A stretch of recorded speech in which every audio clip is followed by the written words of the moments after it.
Alison Graves and I'm Director of Membership and Accreditation at Advance HE. Judith, would you like to just give a brief introduction? Yeah, I'm Judith Francois and I am a Senior Lecturer at Kingston Uni and Associate Dean for Access and Participation at St George's. Oh, it's really lovely to meet you in e-person, Judith. What Judith missed off her introductions is that she's also the winner of the Times Higher Education Most Innovative Teacher of the Year. And what we'd like to do over the next 10 minutes or so is learn more about Judith's work that led to her being recognised for her innovative teaching practice. So Judith, could I ask you maybe to just give us an overview about your teaching, your portfolio, your work with students that led you to develop some of the practices that you've been recognised for? I guess it's almost really difficult to capture in terms of the amount of different things that I've been involved in. I think you sort of say innovative teacher of the year. It almost feels like it's for one thing, but I guess it's my mind thinks like that all the time. So it's almost a daily occurrence. But I think primarily some of the work was around sort of work that I did with some BME nurses, working with one of our trusts and looking at how we could mitigate the amount of people who weren't getting into higher senior positions, and what strategies needed to be put in place, because it's a national problem in terms of how many nurses, especially from a BME background, actually get into senior positions, and it's one that is quite high profile within the NHS at the moment in terms of how they address it. And we were able to develop a teaching program, and we worked really with the users. We had users on our training program, and actually developing the training program, so on our steering group as well. And it was about, I guess, this co-creation. So it's like everyone's on a journey, and yes, we had a program, but being able to be flexible enough in that program to start to build in other ideas that other people might have, and to look at much more individually about what people might need within the program. So I guess it was a big stretch in terms of, it's nice to have the concrete program, day one looks like this, day two looks like that. And yes, we did have the outline, but we were forever building it. And then sort of another piece of work I did was around enabling personal tutors to really give more space to the students, and to think a bit about and for students to step into that space. I think it really stemmed, I guess, from the fact that, actually from a sort of personal experience for myself, in terms of that there was I had a student who I've been working with who was failing, and in the end, actually, just right at the end, when she was just about to step off the course, because she basically started off as an A student, and right to the end, she was failing all her courses, and we were having regular meetings, but I couldn't really get any inroads into why she wasn't submitting. And right at the end, she said, actually, she gave a dialogue about a huge amounts of problems that she'd got, all of which we would, as a university, we would have supported her for, but she just hadn't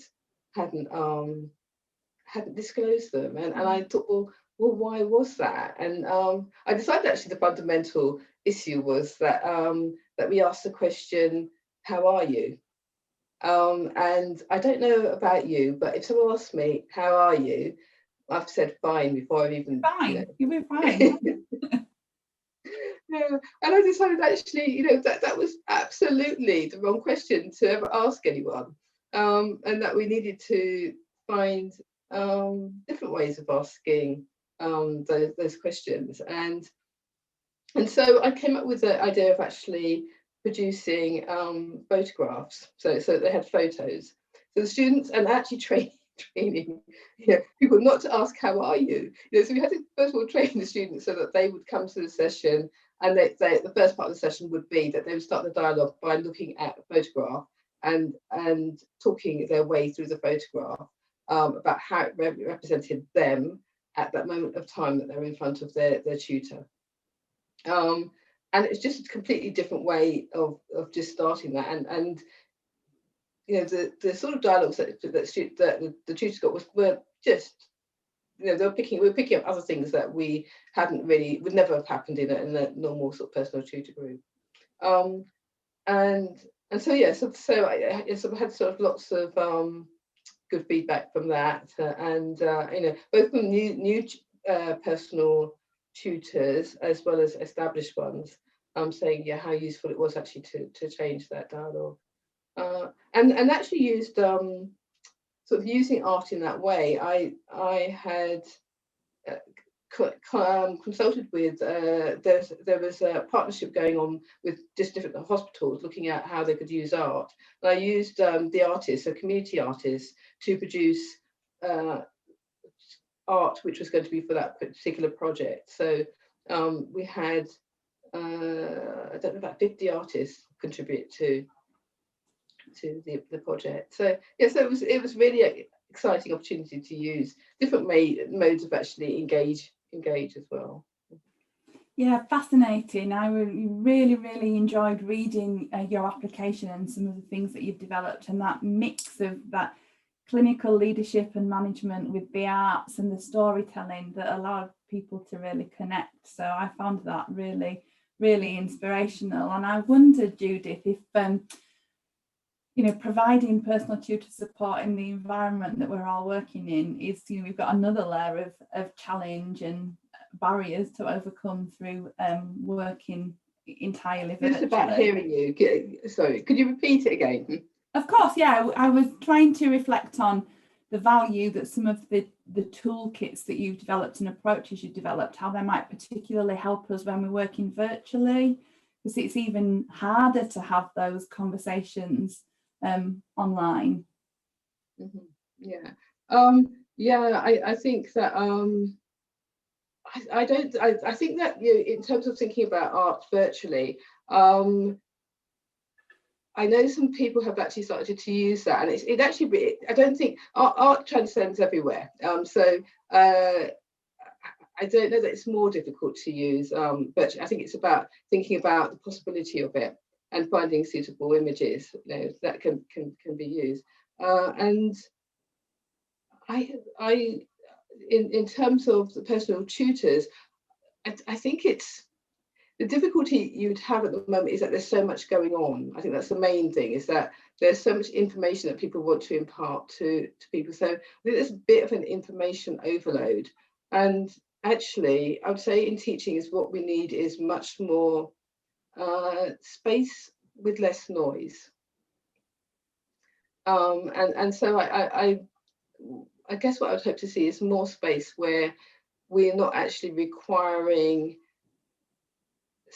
stuff, lots of things, that we need to do this, find out about this, lots of information, a bit more sort of like mindfulness, but a place of stillness. So I think there's always place for to think about on your program of where you can have stillness, and that sort of reflection. We use that word reflection, but even when you say reflect, you've got to reflect in a certain way and do it this way, and it'll be quite, have you done it properly? And I think it is just actually introducing stillness. I think put more stillness into the program. And I'm really fascinated with whether the the use of images for that storytelling. Okay, I'm going to just because I think it's as a mic.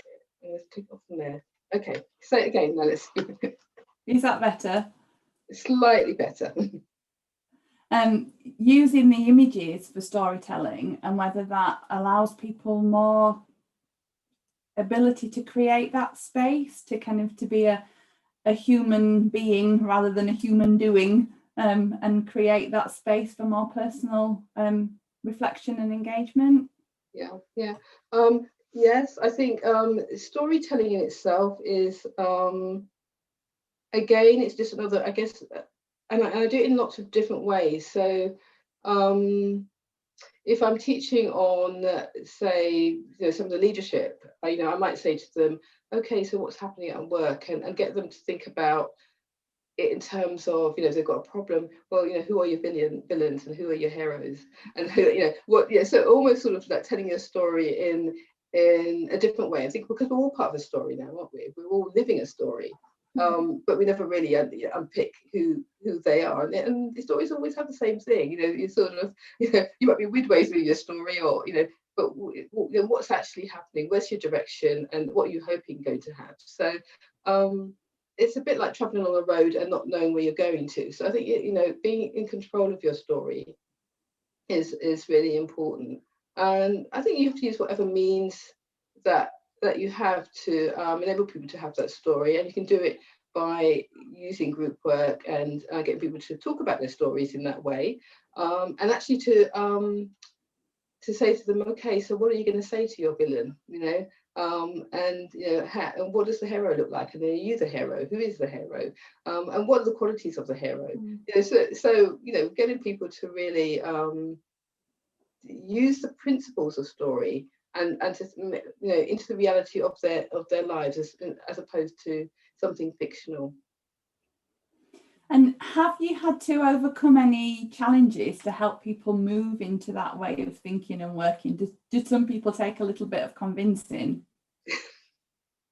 They think I'm mad, if I'm honest.